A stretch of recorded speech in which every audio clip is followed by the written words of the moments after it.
Ya podemos empezar. Hola a todo el mundo. Muchas gracias por participar. Bienvenidas. En primer lugar, buenos días, buenas tardes y buenas noches a todo el mundo. Muchas gracias por participar desde diferentes partes del mundo. Para algunos o algunas es muy temprano, para otras muy tarde, así que muchas gracias en cualquier caso, profesor Tompe. Hemos vuelto con esa serie de webinarios. Este es el cuarto y en uno anterior ya hablamos de las iniciativas. Rubina. No, no vemos la pantalla.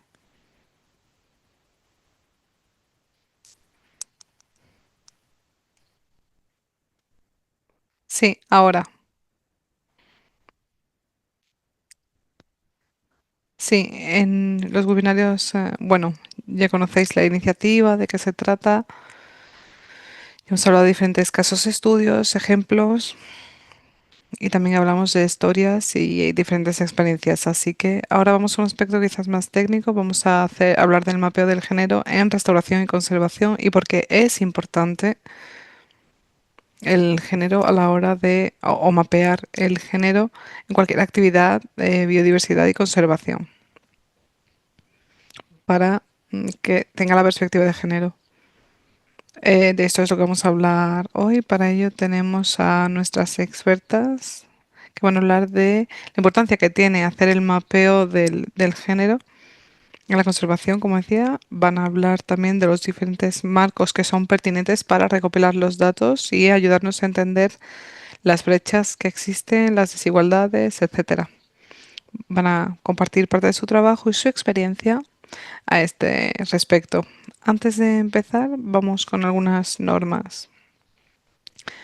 En cuanto a las ponentes y el tiempo que tenemos, y para ah, vamos a tratar, os pedimos a todas y todas que por favor mantengáis los micrófonos apagados antes del debate. La ponencia será en inglés, pero contamos con interpretación simultánea en español y francés, así que por favor, para conectarlo tenéis que hacer clic en el globo de radio en la parte baja de la pantalla y cambiar al idioma con el que os sintáis más cómodas si queréis escuchar. También esta sesión está en línea en YouTube y está disponible para cualquier persona que no pueda participar hoy, por eso lo vamos a grabar, así que podéis compartir el debate de hoy, sobre todo para aquellas personas que querían participar pero que no hayan podido hacerlo. Por último, tenemos una sesión de preguntas y respuestas y para ello también tenemos un recuadro donde podéis plantear las preguntas. Por ejemplo, si una de las ponentes está hablando, simplemente podéis escribir la pregunta en el recuadro y la trataremos una vez hayamos terminado. También nos gustaría escucharos, saber de dónde venís y para ello podéis presentaros. También en el chat también es una forma de conocernos un poco las unas a las otras. Dicho esto, me gustaría hablar de la iniciativa. Seguramente ya sepamos bastante de esta iniciativa, pero básicamente eh, esta se basa en la noción de la restauración y la conservación desde el punto de vista de las mujeres, amplificando las voces que no suelen oírse. Se han hecho muchas cosas sobre el terreno ya, pero de nuevo a veces es complicado lograr espacio para mostrarlo. We for Biodiversity trabaja con muchas mujeres, comunidades, para amplificar sus voces, no solo a nivel local, sino también internacional y con suerte también a nivel global. Y por supuesto, tenemos una serie de objetivos. Una, promover los derechos, incidir en las políticas, que los programas e iniciativas sean más inclusivos y que ayuden a restaurar el acceso a los derechos de la tierra. Y por supuesto en todas las iniciativas de conservación y restauración. También para celebrar el trabajo que ya se ha hecho sobre el terreno, porque muchas veces no se llega a todo el público y queremos amplificar estas voces para que haya mayor progreso social y económico también. Por otro lado, queremos que el esfuerzo sea más colaborativo en estos espacios de restauración. Se trata de un espacio de diálogo, de intercambio de conocimiento entre culturas e incluso a nivel local lo vemos también. Y por último, tratamos de empoderar. Queremos que este sea un espacio de aprendizaje, de formación con estos talleres. Y bueno, estos serían los cuatro objetivos. Y lo más importante son los componentes clave. Uno, el hub de incidencia. Básicamente sirve para hacer incidencia con colaboraciones estratégicas con las comunidades y con personas que trabajan sobre el terreno. Por otro lado, también hablando de las narrativas, mostrando que este trabajo se está amplificando gracias también a estas reuniones. Es importante contar las historias. En, También, por ejemplo, narrativas que sean más narrativas, esa es otra forma. Por supuesto, también se trata de una forma de compartir, es una plataforma de intercambio, se trata de un foro de debate, es un espacio seguro en el que tratar diferentes ideas o utilizar diferentes herramientas, métodos, prácticas tradicionales. Y por último, y el componente más importante es que en Women for Biodiversity queremos crear un centro de recursos de aprendizaje en el que cualquier persona que necesite un recurso X o herramientas puedan venir y puedan tener acceso al mismo. Esto se puede hacer en talleres, en webinarios como este que estamos haciendo y por supuesto a través de formaciones, entre otras. Estos son los componentes clave y son los motores que nos ayudan a seguir avanzando en el movimiento. Por último, vamos con nuestras ponentes. Bueno, rápidamente os las presento. En primer lugar, tenemos a Mario Marigo, consejera senior en Nature Hub y en el programa de desarrollo de Naciones Unidas. Ha desarrollado e implementado actividades de aprendizaje concretas con la participación de partes interesadas a nivel nacional. También guía el proyecto en Colombia, Perú y Ecuador. También tenemos a Marlene Elias, que trabaja en la Alianza de Biodiversidad Internacional y en el Centro Internacional de Agricultura Tropical.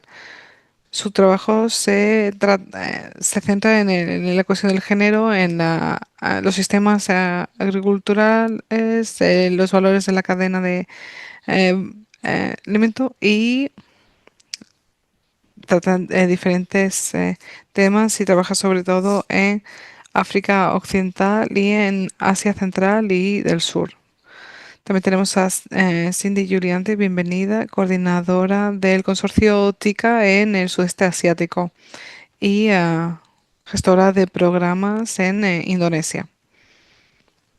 Es activista medioambiental y participa en las negociaciones de políticas internacionales para llevar a cabo esos esfuerzos de incidencia. Por último, para el final tenemos a Rachel McMonagle,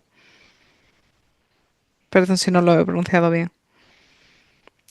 directora de programas de cambio climático en Landisa y promueve la seguridad terrestre en la reducción de la pobreza y la mitigación de los impactos del cambio climático. Dicho esto, me gustaría en primer lugar darle la palabra primero a Mario. No sé si está disponible ya. No, no está aquí. Así que seguimos avanzando con la agenda. Vale, como tenemos a Mario con nosotras, pasamos entonces con Marlene, si le parece bien, y contarnos un poco en qué consiste el mapeo del género y por qué es tan significativo. Así que le doy la palabra. Hola, gracias. Voy a compartir pantalla un momentito. Y si podéis confirmarme que la veis, si veis las diapositivas. ¿Las veis? No. Vale, lo intento de nuevo.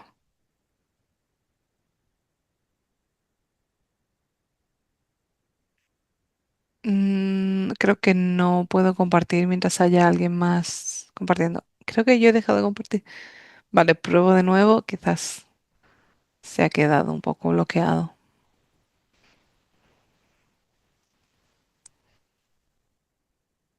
Creo que ahora sí. Sí, ahora sí. Vale, genial.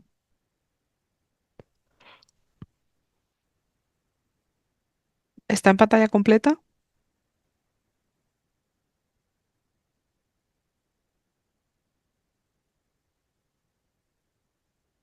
Ahora sí.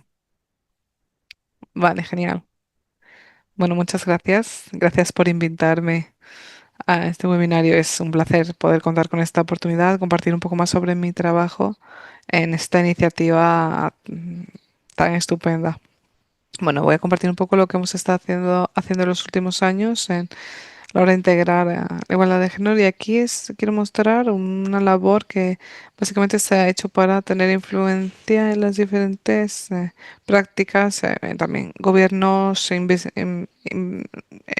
que investigan y que contribuyen en las iniciativas de restauración. A menudo eh, y que están familiarizadas con los aspectos biofísicos de la restauración. Así que la idea sería brindarles apoyo para entender también en qué se convierte este trabajo. Es el suelo, son el clima, ecosistemas, los árboles, pero también, sobre todo y más importante, trata de las personas, hombres y mujeres que gestionan estos ecosistemas y cuyas vidas están íntimamente ligadas con los paisajes que están restaurando y son quienes más se benefician de o que más tienen que perder de la no restauración. Quería poner esto, la restauración de los paisajes de bosque, que trata de mejorar la integridad ecológica y mejorar el bienestar de los humanos en esto. Quería mostrarlo. Hay otros tipos de restauraciones también que normalmente tratan de mejorar el bienestar humano o la salud medioambiental también. Así que sí que hay cierto reconocimiento ya y ya se reconoce en los papers y que como ofrece una oportunidad para mejorar en los derechos de las mujeres, en la inclusión del género. Y hemos visto a medida que pasan los años que estos objetivos hay que perseguirlos, no asumirlos y ya. No es un cambio que vaya a ser automático. Tiene que haber medidas específicas y hay que esforzarse en este aspecto. Y para apoyar a las personas que trabajan en ello para conseguir estos objetivos, otros colegas y yo hemos desarrollado estos marcos en los que mostramos que el género es importante en la conservación para identificar también cuáles son las brechas y las oportunidades para seguir avanzando en esa perspectiva de género. Quería empezar compartiendo algunos de estos marcos y luego mostraré un ejemplo de los datos que nos ayuden a dar visibilidad a las desigualdades de géneros y cómo se pueden utilizar la identificación y conseguir un cambio. Este es un primer marco que está compuesto por cuatro partes. Los riesgos, si no se tienen en cuenta y si se abordan o no. Y bueno, está aquí destacado, podemos verlo, cómo el género afecta la percepción y las prioridades. Está relacionado en cómo y cuándo se restaura, los diferentes intercambios de experiencias y cómo tienen en cuenta diferentes voces y partes interesadas a las que hay que escuchar a la hora de llevar a cabo iniciativas de restauración y cómo estas prioridades hay que tenerlas en cuenta. La segunda es sobre costes y beneficios relacionados con la restauración. Hay que establecer sistemas equitativos, compartir los beneficios para reducir estas desigualdades en el acceso a los recursos y los beneficios. Y en la parte izquierda baja también tratan del el uso del tiempo y las cargas de trabajo de las mujeres. Y en este caso Se quiere reconocer que las mujeres hacen importantes contribuciones a la restauración, pero que tienen mucha carga de trabajo. Entonces hay que asegurarse de que los proyectos no exacerban su trabajo y que las mujeres tienen su tiempo libre y que pueden contribuir a estas iniciativas sin perder. Por último, tenemos la cuestión de los derechos de las mujeres a la tierra, los derechos consuetudinarios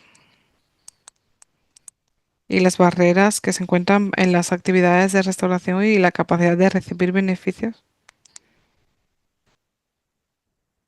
Por otro lado, estas iniciativas pueden hacer que las mujeres pierdan los derechos a la tierra si no se tiene en cuenta con cuidado. Estos son, digamos, los componentes que queríamos señalar aquí, que hay que tener en cuenta a la hora de planificar un proyecto de restauración. De nuevo, eso pretende ser una guía bastante práctica, mm, aunque no estemos muy familiarizados con el aspecto humano de la restauración, pero trata de ser inclusivo y enmarque esta cuestión aquí. Puede ser muy binario, hombres y mujeres, pero en las directrices vemos que se reconoce la diversidad de mujeres, la diversidad de experiencias que hay que tener en cuenta, la interseccionalidad y cómo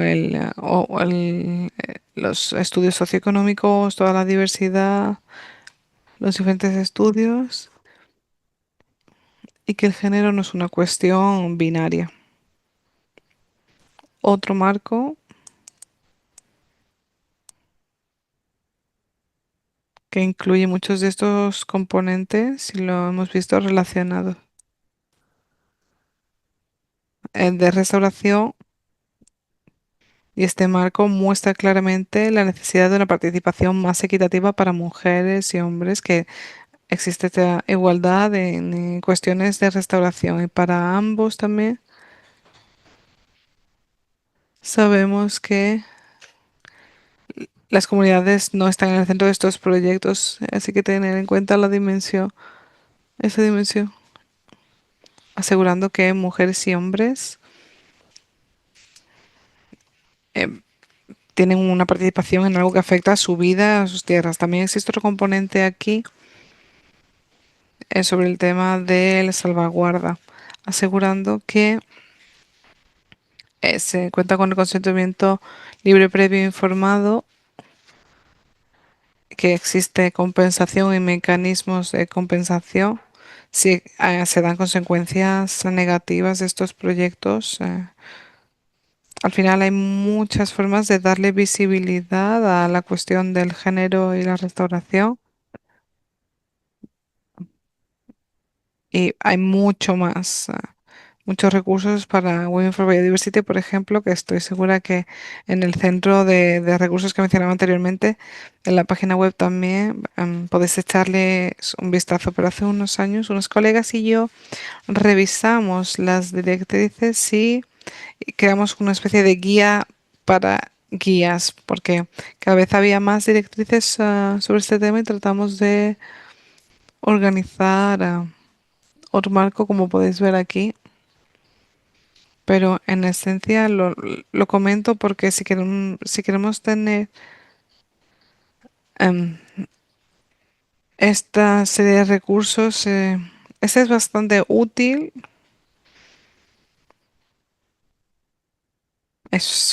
Con estrategias y tácticas muy prácticas para abordar la cuestión del género en las actividades de restauración.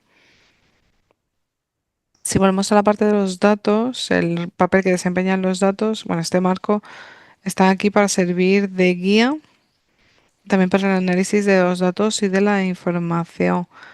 Todo lo que se recopila con estas actividades y tratar de utilizar estos marcos para acabar con las lagunas que puedan existir en todo lo que es el género en las actividades de restauración. Trabajamos en 3 países, por eso quería compartir este estudio en concreto con vosotras.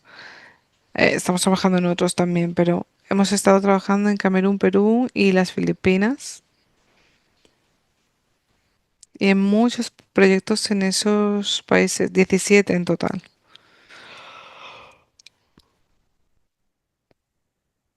Y hemos visto cómo la igualdad de género forma parte de estas actividades y organizamos análisis sobre sobre el marco de justicia social para poder entender hasta qué punto se reconocía o no a las mujeres como partes interesadas legítimas en los proyectos de restauración, si sus voces también se escuchan, si pueden participar activamente en los proyectos y en la toma de decisiones, y cuáles son los costes y beneficios de los proyectos, si se distribuía equitativamente, si los hombres y mujeres participan en la comunidad. Hablamos con hombres y mujeres de las comunidades, con grupos de debate.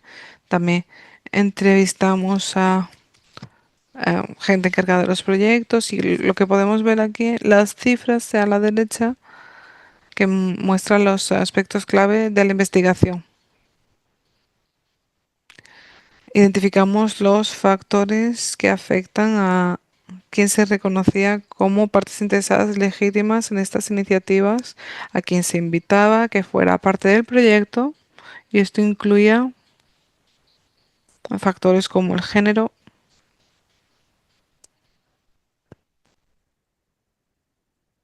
Ser un hombre, por ejemplo, hacía que fuera más inclusivo, o ser parte de una asociación aseguraba ciertos derechos.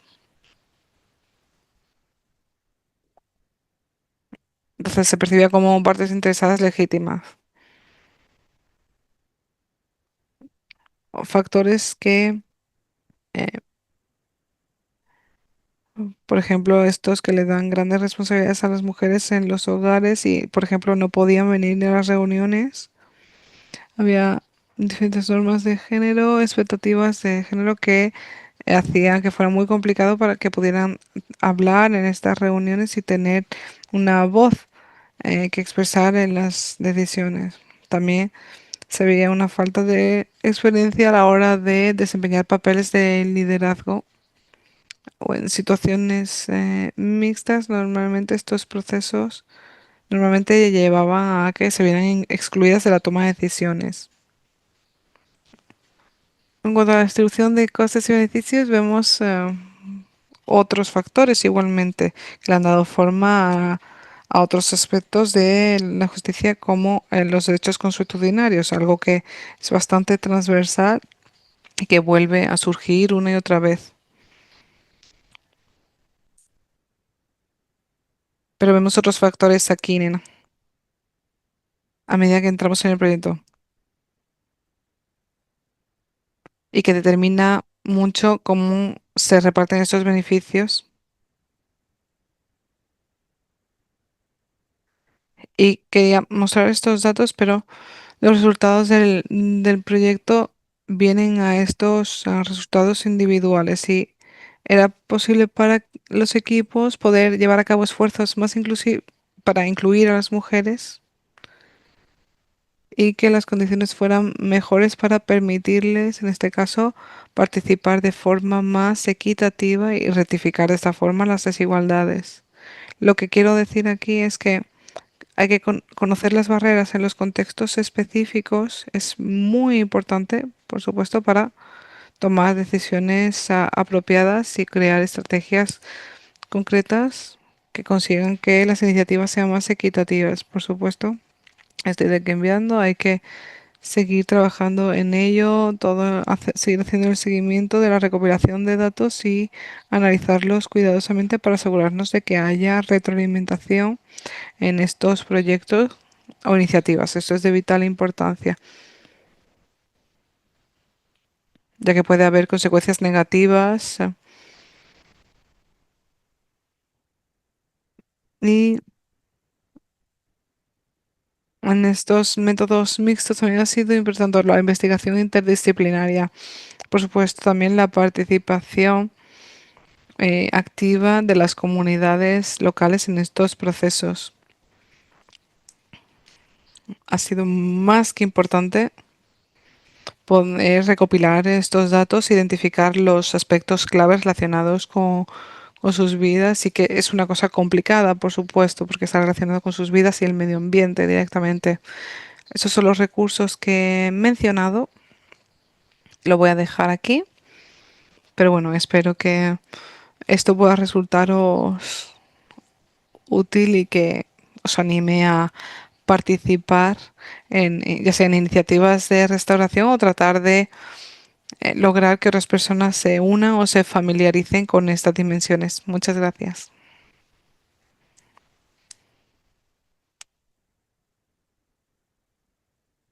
Muchas gracias, Marle, por esta genial presentación. Si hay alguna pregunta, por favor, escribidla en el recuadro de preguntas que está en la parte baja y la abordaremos después. Para la siguiente presentación tenemos a Cindy. Cindy, adelante.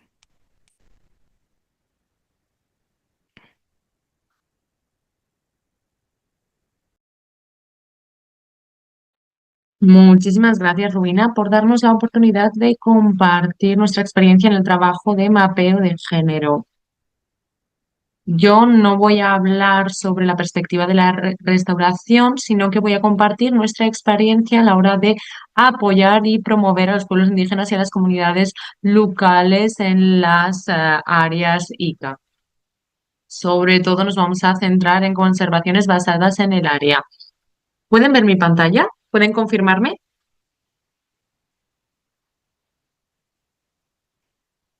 ¿Pueden verla? Vale. Muchísimas gracias. Me gustaría compartir con ustedes un estudio de caso de mi país. Mi país es Indonesia y en este estudio de caso vamos a hablar sobre apoyar a los pueblos indígenas, las comunidades locales y las áreas ICAS. Lo que hemos hecho es crear diferentes herramientas y documentaciones. Además, también hemos creado una plataforma de un registro nacional. El objetivo de esta plataforma era mejorar la flexibilidad del conocimiento tradicional de las comunidades locales y los pueblos indígenas, la contribución que hacen en la conservación. Y nos centramos de nuevo en la conservación basada en las áreas. Aquí me gustaría compartir con ustedes las historias de la conservación de los pueblos indígenas en Indonesia. Indonesia es un país compuesto por diferentes archipiélagos, es bastante grande, tenemos un ecosistema muy diverso, una cultura muy diversa, tenemos también los pueblos indígenas, sobre todo mujeres. En este caso tenemos prácticas de conocimientos tradicionales basados en la conservación. Tenemos pues diferentes casos. Aspatayati es uno de ellos, por ejemplo. Y algunos de estos conocimientos los utilizan las mujeres y los protegen directamente. Por otra parte, también tenemos muy poca información y documentación entre la relación que existe entre las diferentes comunidades. En este caso, también hablamos de la desagregación por género. Esto sería útil para poder llegar a cada uno de los grupos. Por lo tanto, consideramos que la desagregación por género sería muy importante para la comunidad. Así la comunidad sería capaz de ver la condición del espacio que ocupan, del paisaje. Además, esto también será muy importante para los procesos de políticas.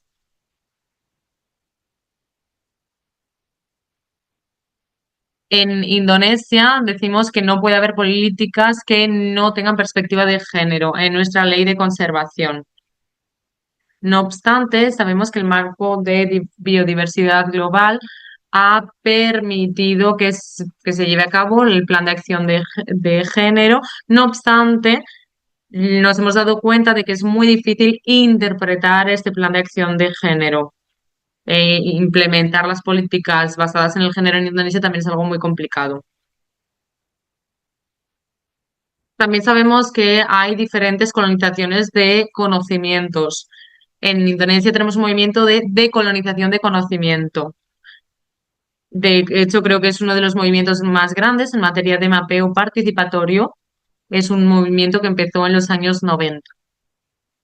Y tenemos a diferentes grupos como pueblos indígenas, comunidades locales, llevan a cabo un mapeo participativo masivo para contrarrestar el mapeo que hace el gobierno que utiliza una perspectiva muy colonial.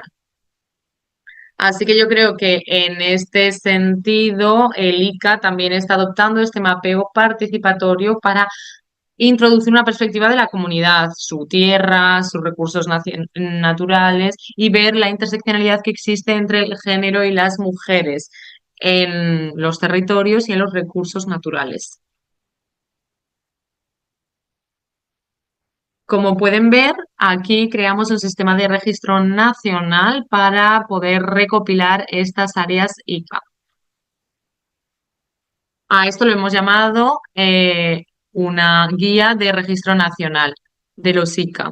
Entonces, es una guía que pueden utilizar las comunidades de forma participatoria para poder documentar sus territorios. Además, también les hemos brindado plataformas digitales.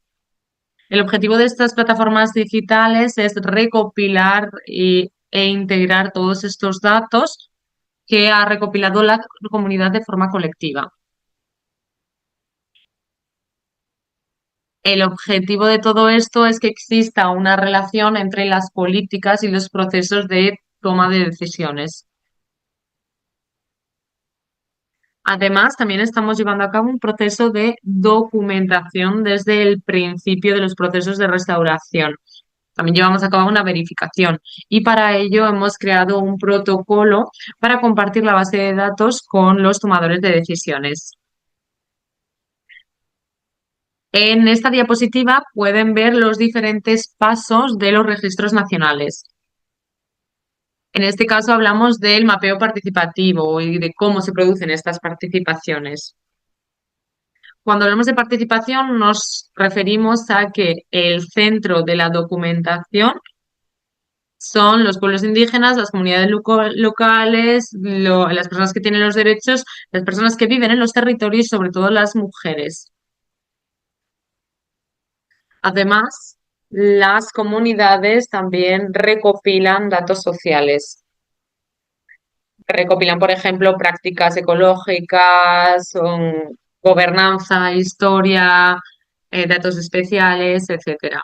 En nuestro grupo de Indonesia, lo que estamos haciendo es asistirles para que entiendan el modelo, en que entiendan las orientaciones. Pero lo cierto es que es un proceso que ellos mismos dirigen, tanto ellos como los socios locales de cada una de las regiones. Así pueden identificar una aspiración. Y creemos que esto es muy importante. Gracias a estos procesos pueden profundizar y pueden así profundizar en el conocimiento que ellos tienen y pueden también realizar análisis de mapeos muy positivos en las comunidades. También pueden empezar a pensar en los puntos de interseccionalidad que existen y evaluar qué es lo que necesitan en su comunidad. Tienen que ver pues, cuáles son sus aspiraciones, esperanzas y cuáles son los siguientes pasos.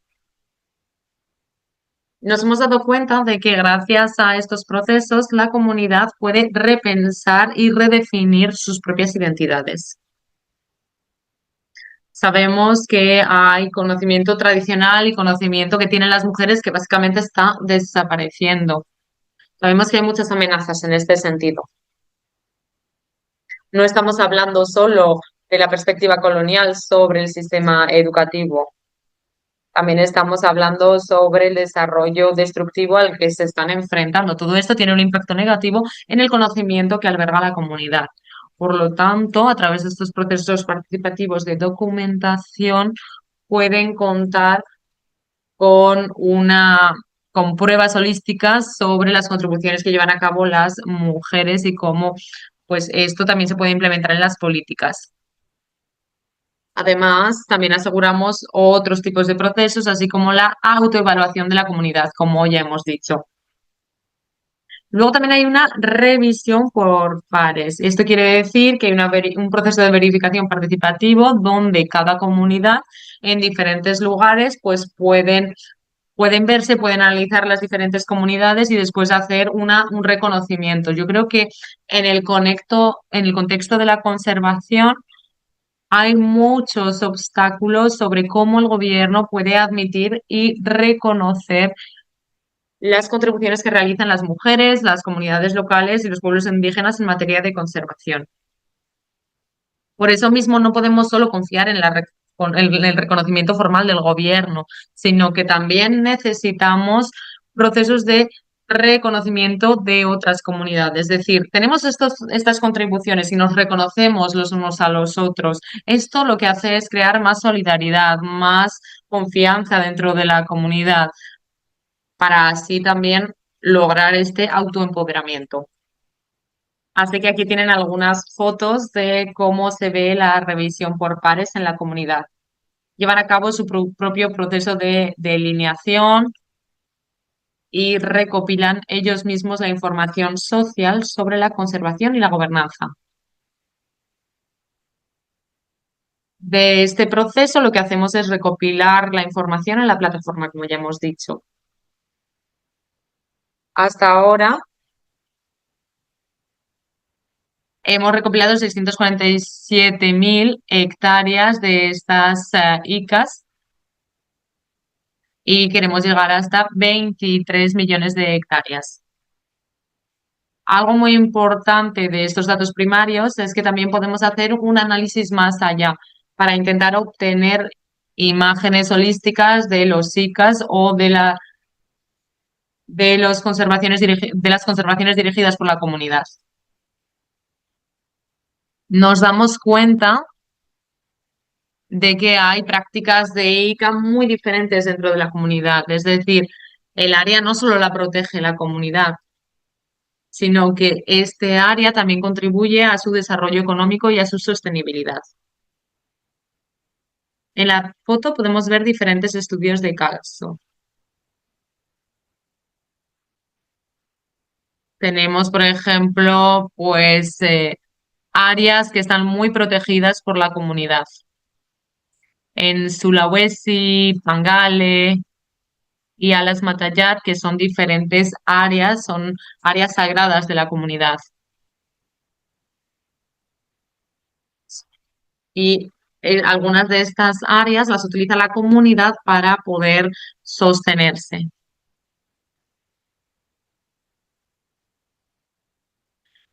Esto también tiene en cuenta el enfoque económico de la comunidad. Por lo tanto, podemos ver que existen diferentes prácticas comunitarias. Además, también hay otras investigaciones sobre las contribuciones de las mujeres en estas prácticas de ICA. Y ya por último, en estos procesos nos hemos dado cuenta que la documentación ICA y estos procesos de registro pueden ser una muy buena herramienta para establecer las relaciones que existen entre las mujeres y la biodiversidad y los territorios. Además, la interseccionalidad también se tiene que garantizar en los procesos de documentación y en los procesos de mapeo participativo. Tendríamos que mejorar la documentación basada en las pruebas, en las evidencias, porque hay muy pocas investigaciones que verdaderamente demuestren la relación que existe entre las mujeres y la biodiversidad. En el contexto de las decisiones políticas, creo que no podemos hablar de políticas si no utilizamos los datos que provienen de la comunidad.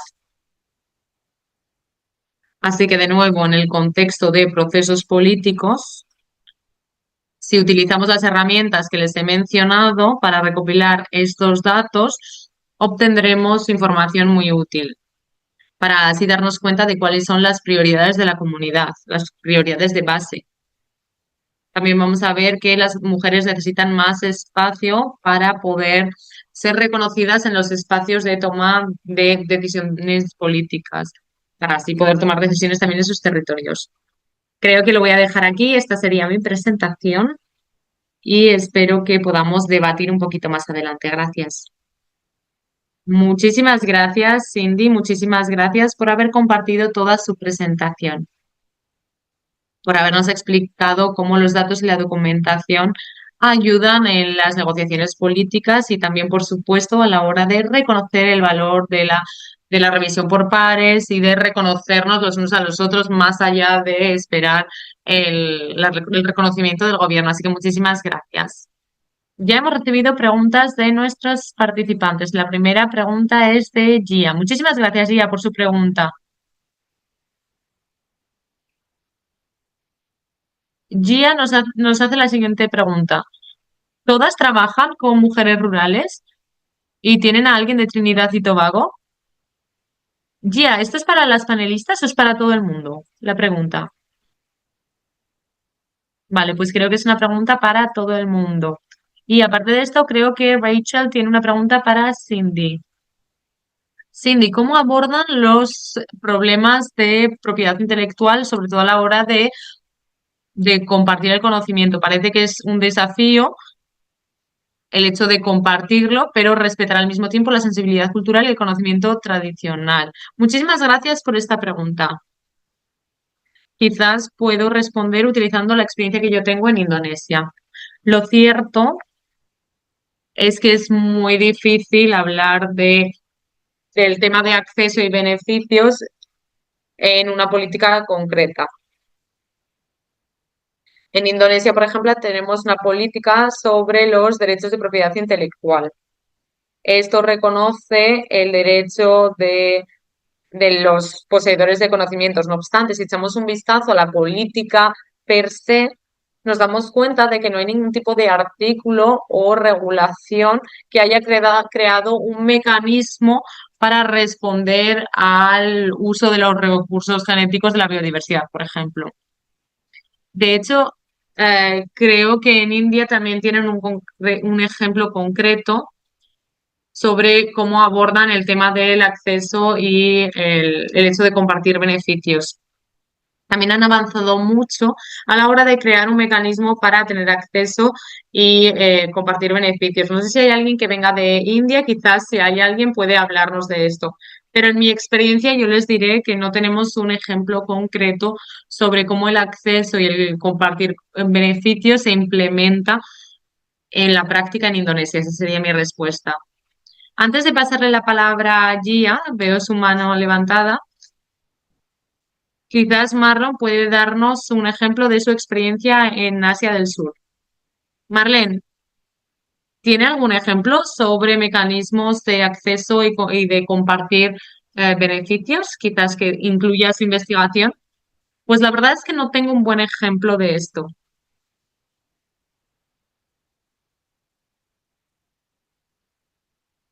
Quizás alguien en la audiencia o en el chat querría compartir algo sobre esto.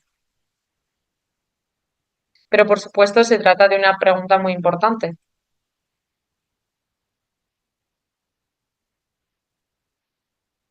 Creo que hay una cierta tensión sobre ese tema cuando hablamos de ese tema y creo que es muy importante que lo abordemos. Rubina,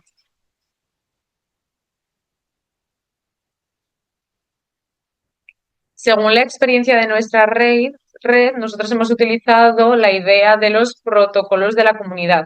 Y esto quiere decir cómo la comunidad puede prevenir que los conocimientos tradicionales y los recursos genéticos, quizás no de forma específica sobre recursos genéticos, pero sí que hablan directamente de la biodiversidad y de las especies. Entonces, esto es una política que se ha creado en el contexto local para prevenir este acceso ilegal a sus recursos naturales y a la biodiversidad. Yo creo que esto es algo que también se aborda en el protocolo de Nagoya, pero sabemos que muchas veces hablamos de el DSI, por eso tenemos el Calizant. Así que bueno, tenemos que pensar cómo se va a ver todo esto en el contexto de acceso y compartir beneficios. En este caso no hablamos del contexto de biodiversidad. Creo que Sumina o Tina se han unido, así que quizás pueden corregirme. Uno de los estudios de caso que tiene Women for Biodiversity, creo que fue un estudio de caso o de las Islas Salomón o de Myanmar. E hicieron diferentes formaciones en diferentes partes del bosque o de la comunidad. Esto ayudó para colaborar entre las partes. Y así intentar pues evitar el comercio ilegal de bienes. Así que bueno, yo creo que este tipo de mecanismos sería útil. Es algo que no es muy complicado, pero por supuesto se necesita contar con una creación de capacidades, formación y que la comunidad se una. Gia, tiene la mano levantada. Sí, buenos días y buenas tardes o buenas noches, depende de dónde estén. No sé, yo, por ejemplo, estoy en el Caribe, en Trinidad y Tobago. Y su pregunta era que para quién iba la pregunta que yo he hecho. Y mi pregunta era para la organización en sí. Me gustaría saber si están operando en el Caribe o en Trinidad en concreto. Si tienen a alguien aquí, en Trinidad y Tobago, a quien podamos contactar. Porque como ya he indicado, nosotras somos de una red de mujeres rural. Somos una organización registrada y hemos estado trabajando durante los últimos 30 años en Trinidad y Tobago. Además, también tenemos un estatus consultivo en las Naciones Unidas, en el comité del ECOSOC,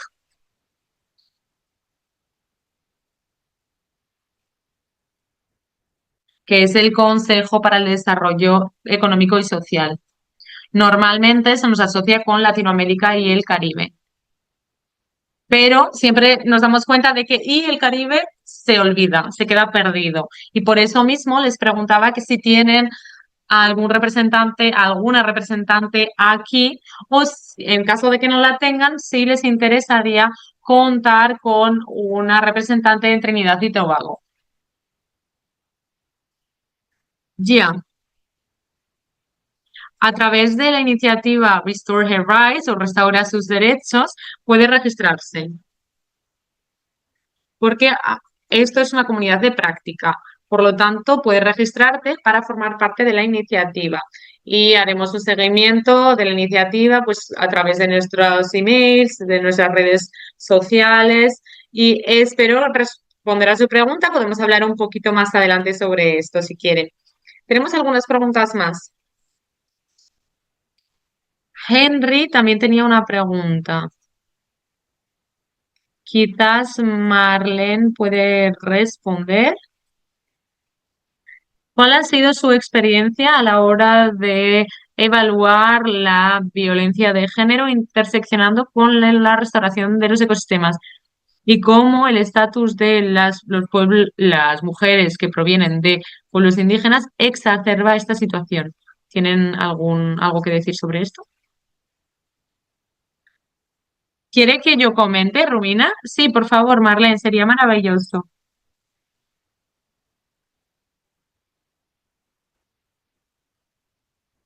Este tema, por supuesto, es algo que ha aparecido en la investigación que yo he compartido. Si tienen foros como espacios seguros donde las mujeres pueden explicar sus experiencias, pues el tema de la violencia doméstica es un tema que se puede mencionar dependiendo del contexto.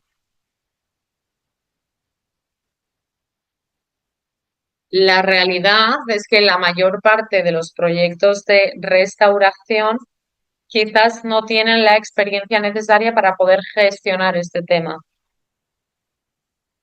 Por lo tanto, una recomendación muy importante sería poder darles a las personas los recursos que necesiten, brindarles recomendaciones y links. Yo podría compartir esto con ustedes si lo desean para saber con qué tipo de recursos pueden apoyar estos casos. Y en los proyectos, pues el riesgo es que esto pueda exacerbar las tensiones y esto está relacionado con una pregunta que también está más abajo. Los proyectos estén trabajando en temáticas de género de forma específica o no, pueden exacerbar las desigualdades.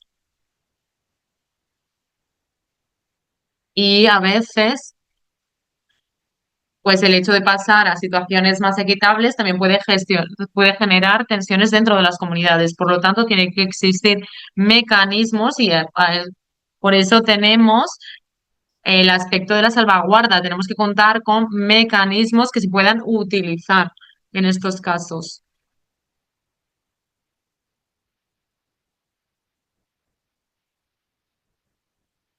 Me ha encantado su presentación, Cindy, porque me he dado cuenta de que ha sido algo completamente diferente. Usted nos está hablando de trabajar directamente con las comunidades y, de hecho, yo estoy intentando tener un impacto en estos grandes proyectos que están llegando. Y creo que ha sido muy interesante ver los dos casos. En esos grandes proyectos donde pues nos damos cuenta que no son proyectos que se centren en las personas, muchas veces tampoco existe la capacidad para gestionar ese tipo de temáticas. Por lo tanto, introducir esta capacidad creo que es algo esencial. Y aquellas personas que no pueden gestionar estos temas, pues es que no los van a poder abordar. Por eso mismo, contar con estos mecanismos va a ser muy importante. Y siempre tenemos que pensar en la comunidad. ¿Cómo quiere la comunidad abordar estos aspectos? Tenemos que tenerlo en cuenta para así poder crear espacios donde las mujeres puedan expresar su voz y lo que haya ocurrido. Esto es muy importante. Y le voy a pasar la palabra a Cindy porque creo que también tenemos que tener en cuenta la perspectiva de la comunidad en este tema. Muchísimas gracias, Marlene. Me gustaría añadir algo aquí, pero le vamos a pasar primero la palabra a Cindy. Sí, de hecho, yo voy a compartirles mi experiencia trabajando con mujeres de zonas rurales. Yo creo que lo más importante es que tenemos que traducir exactamente qué es la violencia de género para la comunidad. Cuando hablamos con un grupo de mujeres, cuando hablamos con la comunidad, pues muchas veces es difícil traducirlo porque utilizamos terminología global y tenemos que hablar de las experiencias que sufren las comunidades. Pedirles si quieren compartir su experiencia, su perspectiva e intentar crear un consenso entre las comunidades y las participantes de los debates o de las conversaciones. Pero por otra parte,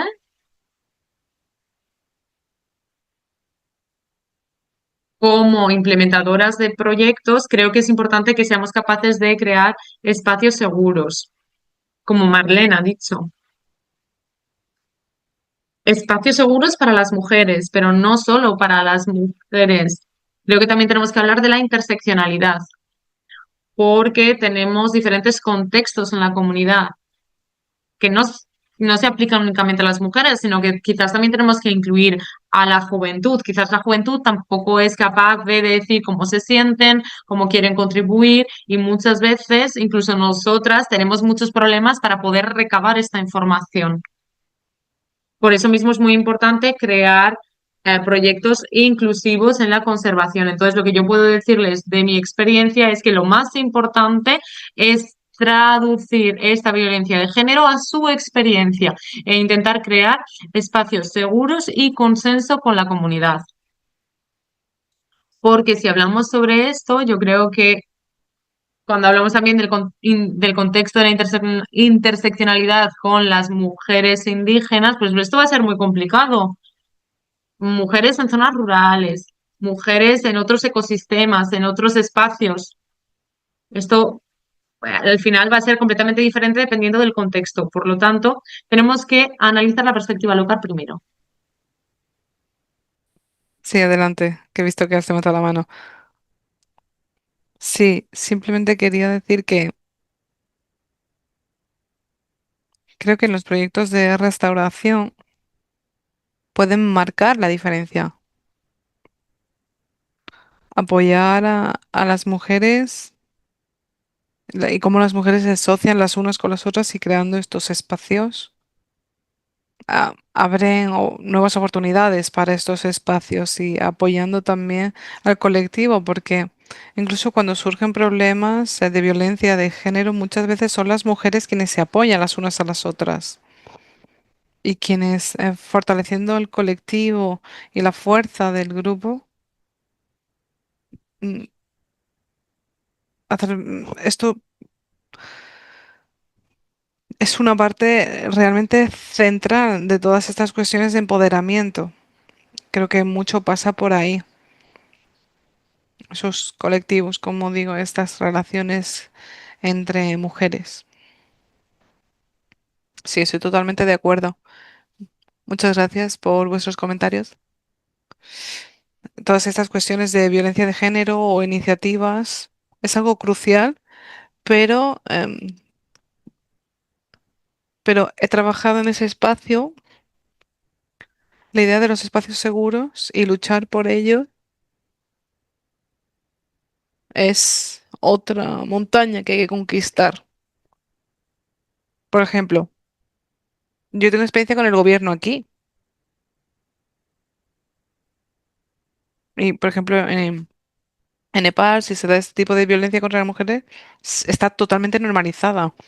Esto es algo que se pasa por alto, esta normalización. Son como cosas que suceden y punto. Entonces la idea es que si se informe, si tienes un buen sistema de referencia, lo primero es siempre la mediación. Esto se convierte en un problema. Hay ciertos componentes o barreras que hay que ir navegando y tener estas conexiones las unas con las otras, crear colaboraciones entre mujeres es de vital importancia. Una de las grandes fortalezas que tenemos es poder apoyarnos las unas a las otras. Hay muchas más preguntas, la conversación es muy interesante, pero antes de contestar a lo que comentaba Narcisa, David creo que tiene una pregunta.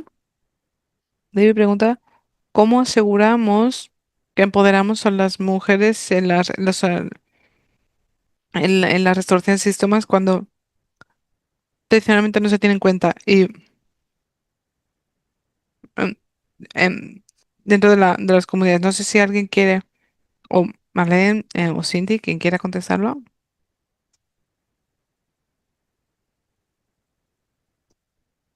Bueno, es una pregunta complicada en realidad, porque también se necesita tiempo para contestarla. Mi experiencia, al menos mi organización en este momento, trabajo con ONGs y he trabajado con las comunidades durante más de 20 años, entonces no hay una respuesta concreta para ello.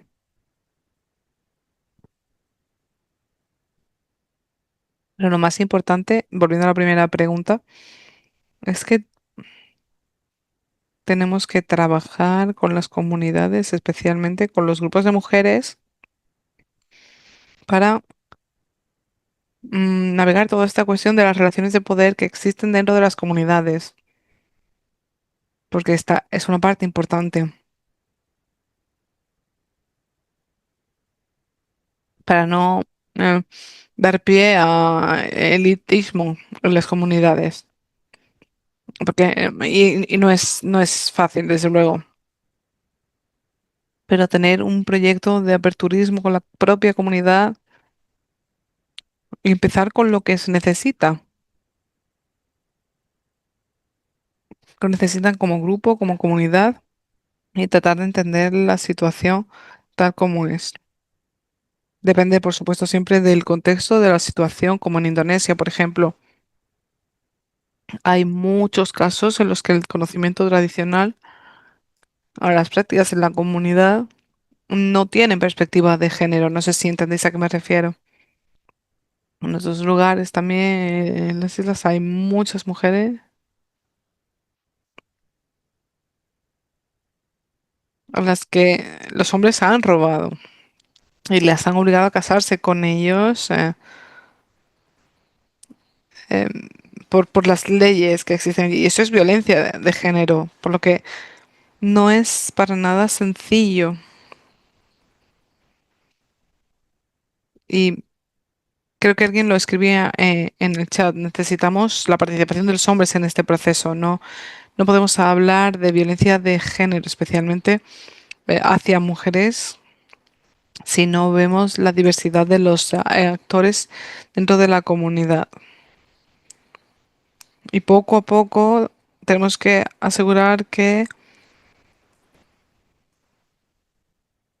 eh, se tienen en cuenta todas las necesidades a todos a los niveles, porque esto tiene un impacto no solo en los proyectos. Por ejemplo, tenemos un proyecto si queremos ver si algo no funciona, sino que es un proceso a largo plazo, ver cómo cambia la comunidad y, por supuesto, cuando hablamos de prácticas tradicionales o leyes consuetudinarias, em, está abierto a que se divida incluso más, siempre que la comunidad lo consienta y cuando se entienda sobre todo que las modificaciones no pueden ir en contradicción con los principios más básicos que tienen sus leyes consuetudinarias o en su sistema de gobernanza. Eso es lo que puedo comentaros en lo que respecta a mi experiencia de los últimos años. Muchas gracias, Cindy. Marlene, no sé si quieres comentar algo o quieres añadir algo más. No, estoy totalmente de acuerdo y en cuanto a la participación de los hombres, bueno, como decía aquí, queda mucho trabajo por delante para que conseguir que participen.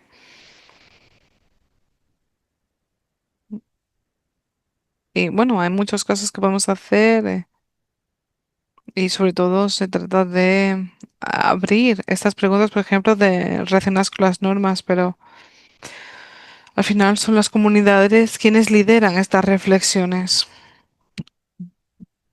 Así que puede ser como parte de un proyecto de restauración o cualquier otro proyecto o cualquier otra iniciativa. No tiene por qué ser un proyecto per se, pero las comunidades son las que deben reflexionar sobre estos aspectos y tener su propia visión y mejorar así su bienestar, tratar de desmantelar estas ideas de, por ejemplo, si una mujer tiene más poder, un hombre tiene menos. En consecuencias, hay que abrir este debate y reconsiderar algunas de las normas existentes y que le dan forma a este tipo de relaciones. Es un aspecto crítico y bueno, al final la igualdad de género no, no depende de las mujeres exclusivamente. Entonces, este aspecto, por ejemplo, de cambios normativos es importante, pero lo que comentaba Cindy, tiene que llevarlo a cabo la comunidad y desafiar la idea de la tradición, porque la tradición no es algo que tenga que estar escrito en piedra, la tradición tiene que estar abierta, es un camino, pero tiene que ser flexible.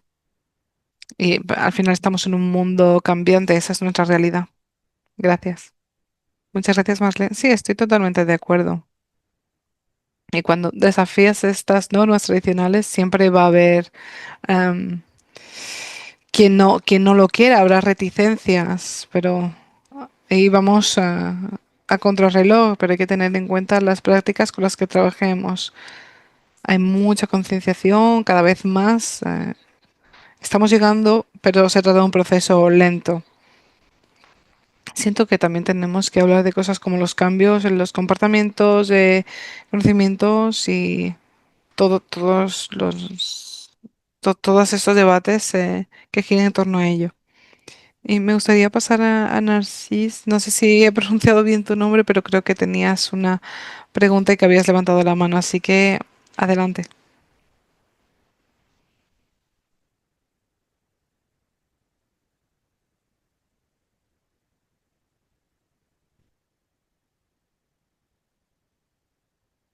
No sé si está aquí. Narcis. Sí. Hola. Sí, sí, estoy aquí. Hola. Hola a todas. Soy Narcis de la Organización de Mujeres Indígenas en República Democrática del Congo. Simplemente quería compartir mi experiencia en cuanto al enfoque cartográfico de República Democrática del Congo y de las mujeres indígenas y el desafío con el que nos hemos encontrado con este tipo de actividades. Nosotros empezamos el tema del mapeo para acompañar a las mujeres indígenas, pero algunos de los desafíos a los que nos hemos enfrentado es a la participación de las mujeres, por ejemplo, y las asambleas para los procesos y esto como ha sido un fracaso. Hemos recibido a 6 comunidades que se apuntaron y que necesitaban acompañamiento.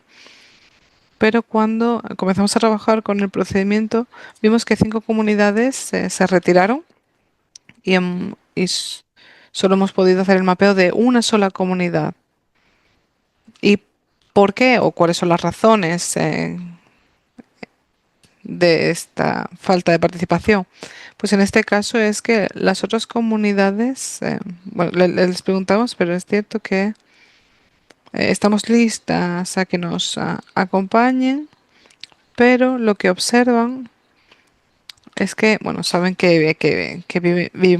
viven de los bosques, pero empezáis con el tema de la seguridad en lugar de hablar de las acciones sociales en este caso, o acciones que podrían ayudar a las mujeres dentro de las comunidades y diferentes acciones sociales. Y pasáis directamente al mapeo. Cuando los bosques, ¿cuándo van a estar seguros? ¿Cuándo vamos a conseguir medicamentos? ¿Cuándo vamos a conseguir alimento? ¿Cuándo nos vamos a encargar de nuestras familias? Nos gustaría conseguir concienciación sobre los bosques, sin duda, pero quizás habría que comenzar con las actividades sociales para asegurar el bienestar antes de emprender el camino del mapeo. Y que esto nos pareció un desafío y sobre todo las mujeres se quejaron mm, de ello. Y cuando se hace el mapeo de los bosques, en el momento en el que dependemos de dichos bosques, corremos el riesgo de ser víctimas de violencia doméstica en nuestros hogares. ¿Por qué? Porque la carga nos vuelve a nosotros. Así que durante el próximo mapeo habría que pensar en compensar las actividades socioeconómicas o actividades sociales, quizás domesticar las plantas medicinales para que podamos también participar. Soy una Narcis de República Democrática del Congo y esta es la experiencia que quería compartir y hablar de lo que hemos visto en esta actividad de mapeo con mujeres. Gracias. Muchas gracias, Narcis.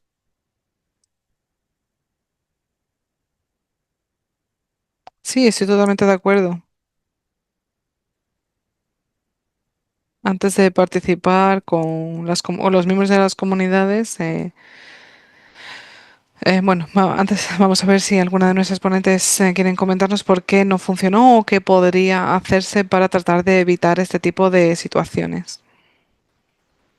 Si no, pasamos a otra pregunta, no hay problema.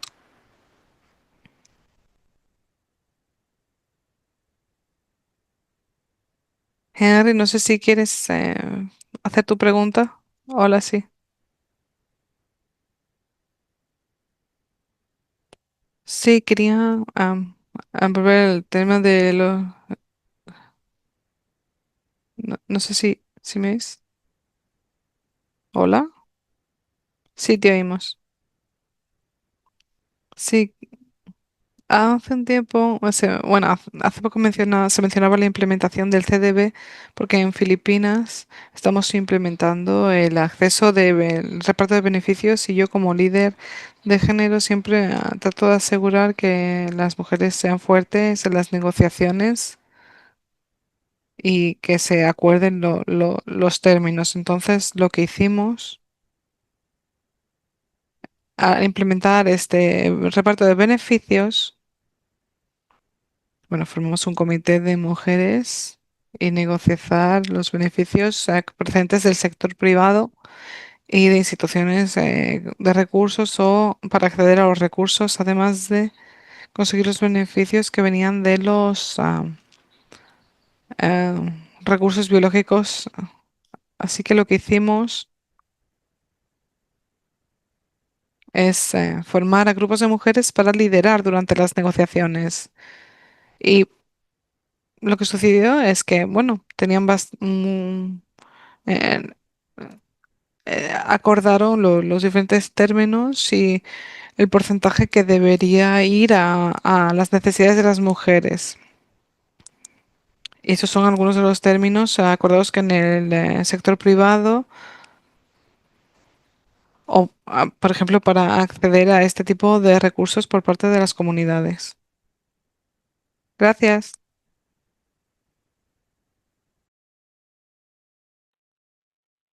Muchísimas gracias, Henry. Muchas gracias por lo que ha comentado. Yo creo que ya hemos contestado a la mayor parte de las preguntas. ¿Hay alguna otra pregunta?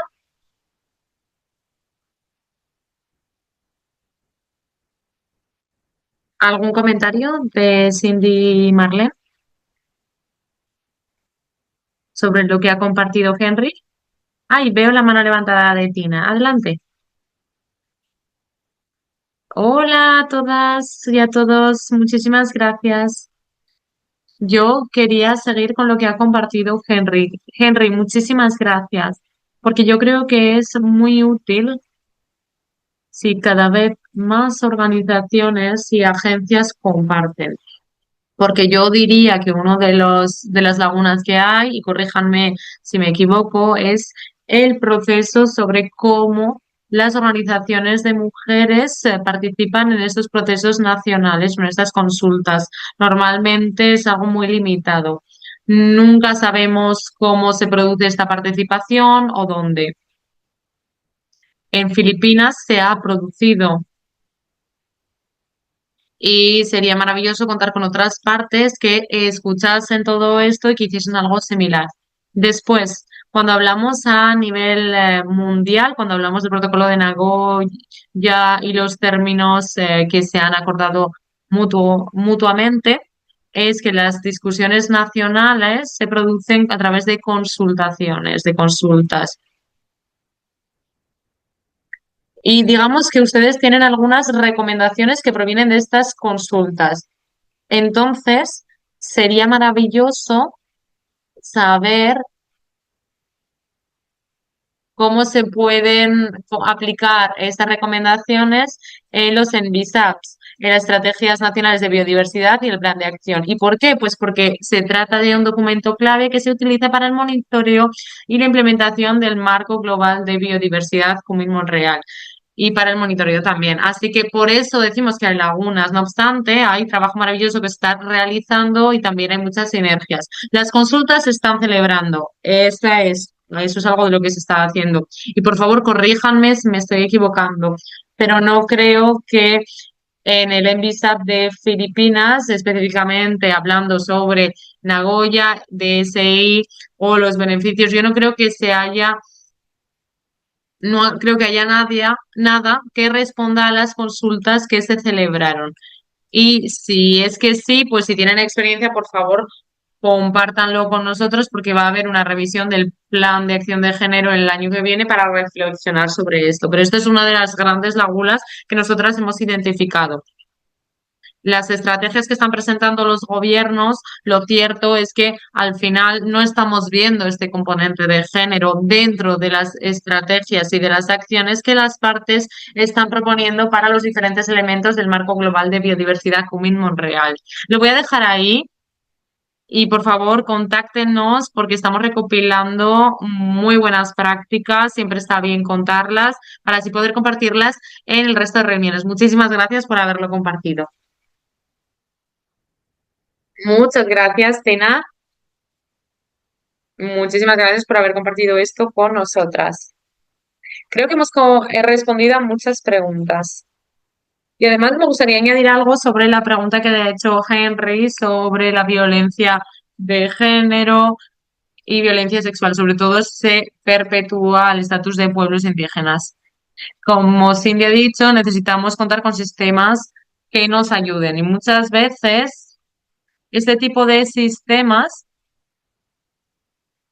tenemos que darnos cuenta de que muchos de los proyectos se centran en la prevención de la violencia de género. Y estamos hablando también de un cambio de comportamiento. Para ello necesitamos sistemas de respuesta y creo que es algo que está surgiendo ahora. Pero ¿cómo podemos establecer estos sistemas de buena respuesta? ¿Cómo hacemos que las personas empiecen a hablar sobre buenas respuestas? Tenemos un proyecto que se está implementando en Nepal y que habla sobre la perspectiva de género en Nepal, en diferentes áreas. Por lo tanto, lo que podemos hacer es crear una comunidad donde tengamos a todas las ONGs, la sociedad civil, etcétera. Y luego tenemos también la autoridad, la policía, los sistemas judiciales también. Tenemos que asegurarnos de que todas estas cosas existen, también que hayan mecanismos en caso de quejas y que también se apliquen a los proyectos que se producen en las áreas de restauración. Entonces, si estas situaciones se producen, pues podemos tener un sistema que nos permite llevar a cabo estos mecanismos de queja, que así también sea anónimo, que pueda llevarse a cabo, etcétera. Espero que esto tenga sentido, Henry. Yo creo que la conversación que hemos tenido en el día de hoy ha sido muy fructífera. Si alguien tiene otra pregunta, por favor, utilicen el chat. Y si no hay más preguntas, creo que ya vamos a pasar al cierre de la sesión. ¿Algún comentario final de Cindy y de Marlene?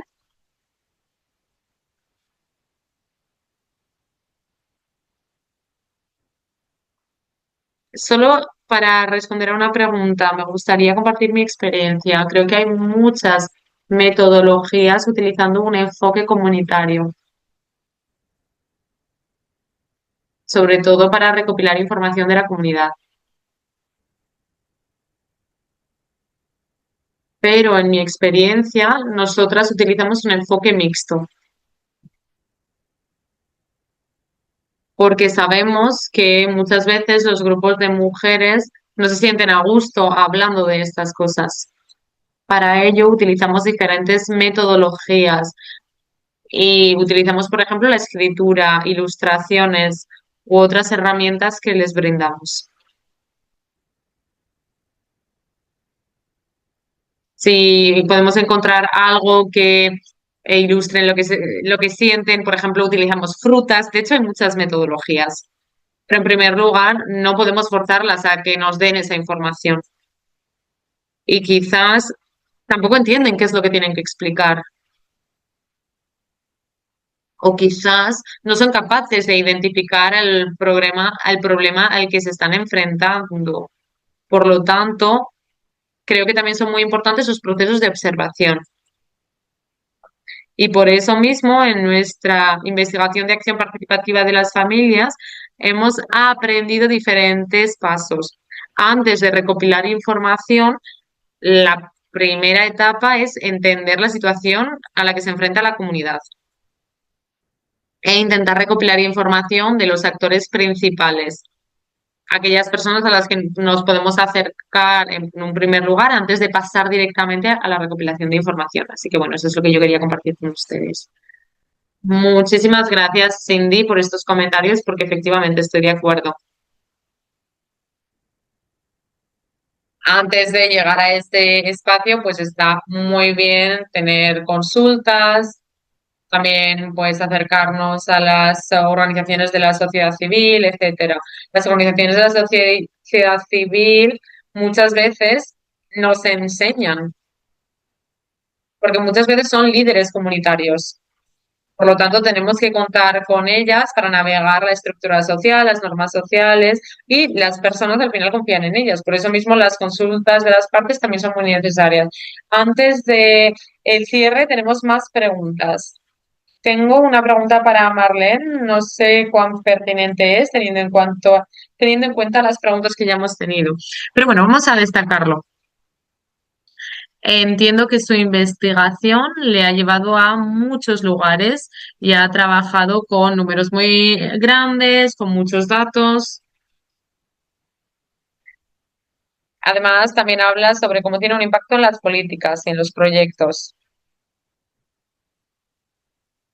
Durante su investigación ha enfrentado problemas Por ejemplo, Cindy ha hablado que Indonesia empezó un proceso de documentación desde el principio, así que durante su investigación, Marlene se enfrentó a algún problema en un área del mundo en el que pues, le costaba encontrar los buenos datos, sobre todo pues datos desagregados por género.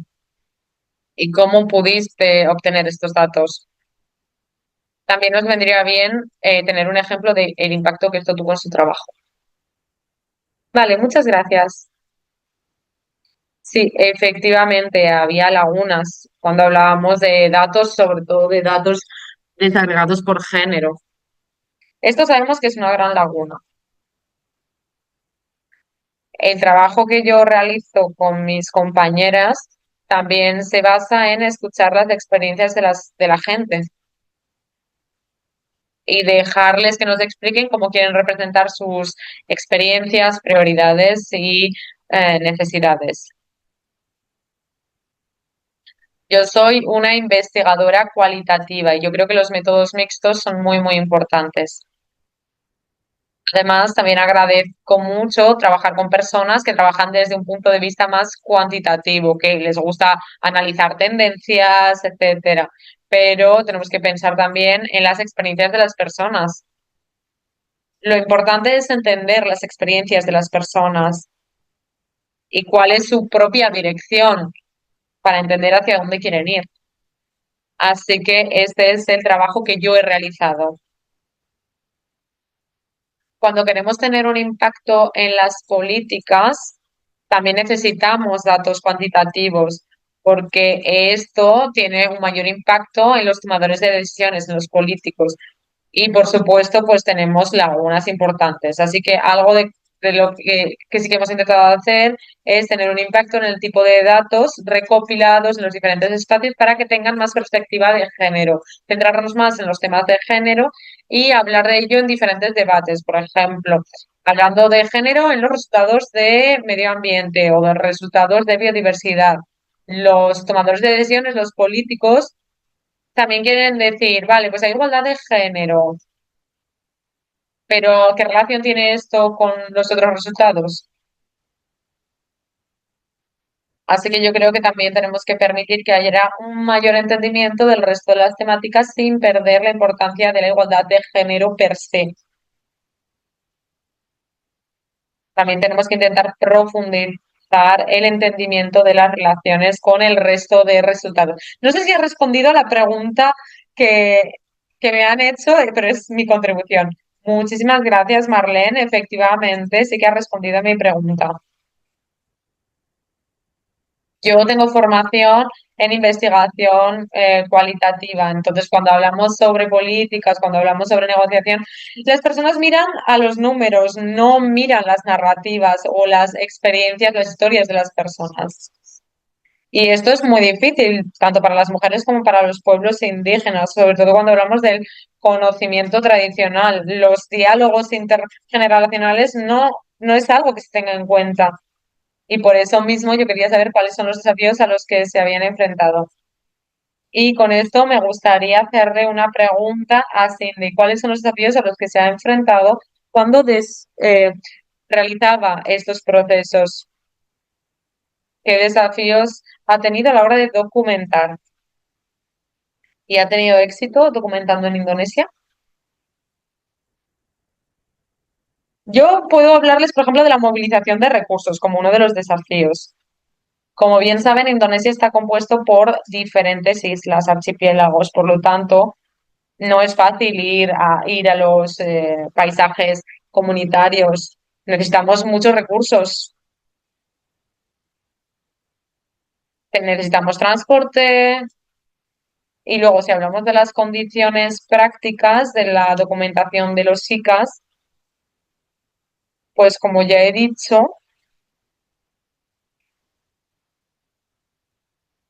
contar con una perspectiva de la comunidad.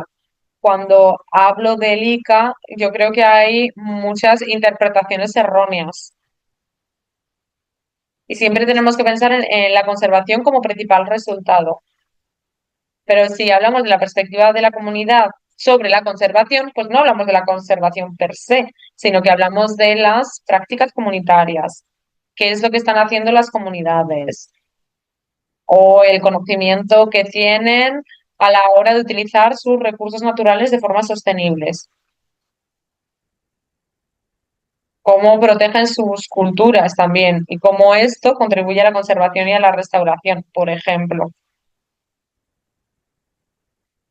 Así que yo creo que una de las dificultades es que tenemos que prestar mucha atención cuando escuchamos las historias de las comunidades y al mismo tiempo tenemos que hacerles saber que ellas mismas también tienen que llevar a cabo una autodocumentación para que lo entiendan. Yo creo que esto es algo muy, muy útil porque en el contexto de los pueblos indígenas, los conocimientos tradicionales que tienen no están por escrito. La mayor parte de estos conocimientos son conocimientos que se transmiten de forma oral. Y la parte más importante es que tenemos que asegurarnos de que los datos, ¿cómo decirlo? Los datos pertenecen a la comunidad, no nos pertenecen a nosotros. Lo único que estamos haciendo nosotras es brindarles una plataforma. También les ayudamos a navegar sus datos y les ayudamos a hacer los diferentes análisis, llevando a cabo pues a estadísticas, porcentajes, etcétera. No obstante, cuando hablamos de la soberanía de los datos, es algo que tenemos que garantizar.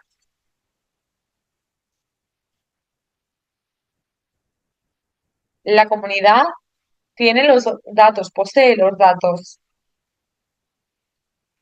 Y de nuevo, creo que muchas veces en los contextos hay problemas porque no hay suficiente diálogo. Así que bueno, yo creo que ese es el principal desafío cuando hablamos de un proceso de autodocumentación. Porque nos damos cuenta de que esto no tiene que ser un proceso centralizado, no es un proceso que se basa en las ONGs, no, es un proceso dirigido por las comunidades. Efectivamente, pues estoy completamente de acuerdo con lo que se ha dicho. Tenemos que entender que las comunidades tienen consentimiento libre, previo e informado. Y eso es su consentimiento, no les pertenece a las ONGs. Creo que ya no nos queda más tiempo. Muchísimas gracias a Marlene y a Cindy. Muchísimas gracias también a nuestros y a nuestras participantes por esta conversación. Y ahora me gustaría invitar a Rachel para cerrar. Muchísimas gracias. Hola, ¿pueden escucharme? Maravilloso. Muchísimas gracias por darme la oportunidad. Sé que no tenemos mucho tiempo, así que voy a hacer unos comentarios muy breves. Me gustaría compartir algunas de las reflexiones de estos 90 minutos de conversación que hemos tenido y de nuevo muchísimas gracias por darme la oportunidad de aprender de todos ustedes y formar parte de esta comunidad. Yo soy la directora de programas del cambio climático en la Andasa y hemos trabajado durante más de 50 años en 50 países para asegurar los derechos de la tierra para abordar la pobreza. De hecho, es una herramienta para promover la mitigación del cambio climático. Esta conversación ha sido muy interesante, sobre todo porque es muy importante para uno de los grandes desafíos a los que nos estamos enfrentando, la falta de datos disponibles entre la relación que existe entre los derechos a la tierra de las mujeres y los resultados positivos medioambientales. Y hablamos sobre el poder de las historias y las narrativas que aparecen en los estudios de caso, pero después nos damos cuenta de que los donantes y los gobiernos únicamente se fijan en los números y conjuntos de datos cuantitativos. Así que escuchar que el resto de personas también se enfrentan a desafíos muy similares, pues la verdad es que me anima, es muy positivo formar parte de esta comunidad y reconocer las personas y las experiencias que están llevando a cabo un cambio medioambiental, garantizando la salud medioambiental para así asegurarnos de que todos estos procesos los llevan a cabo los pueblos indígenas y las comunidades locales. Me gustaría destacar tres cosas con las que me quedo de esta sesión. La primera, muy obvio, necesitamos más datos en todas nuestras capacidades, ya estemos trabajando a nivel local, nacional, lo que sea, ya sea en planes de adaptación o trabajando en diferentes planes de acción de género en las convenciones de Río. tenemos que contribuir con el conjunto de géneros desagregados por género. Además, reconocer el papel de las mujeres en estos espacios para la restauración.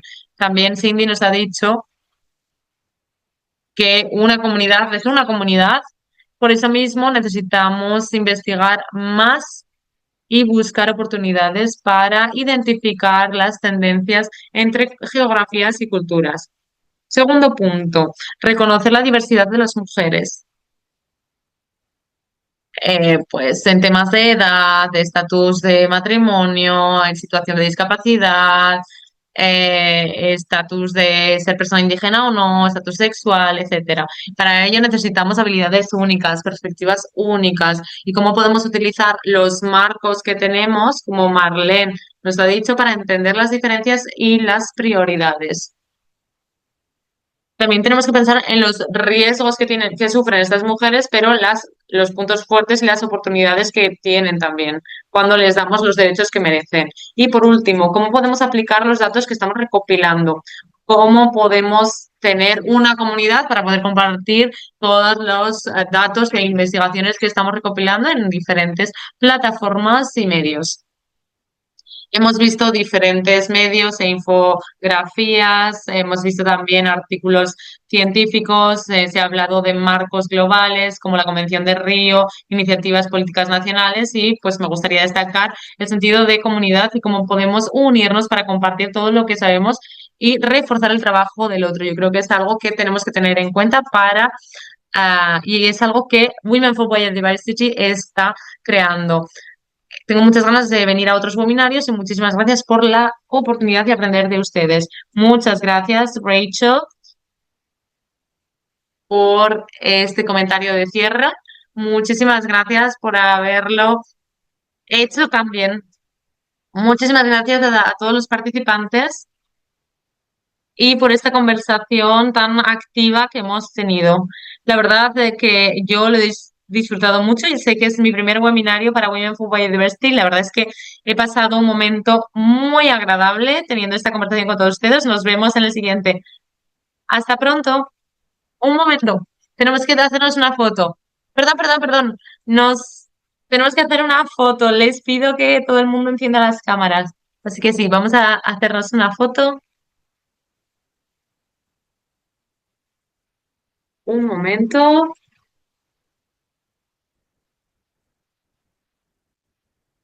Voy a hacer primero una foto de las panelistas.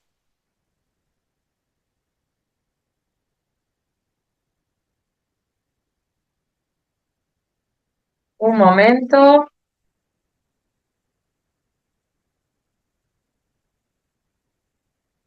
Y ahora con todo el mundo. Un momento.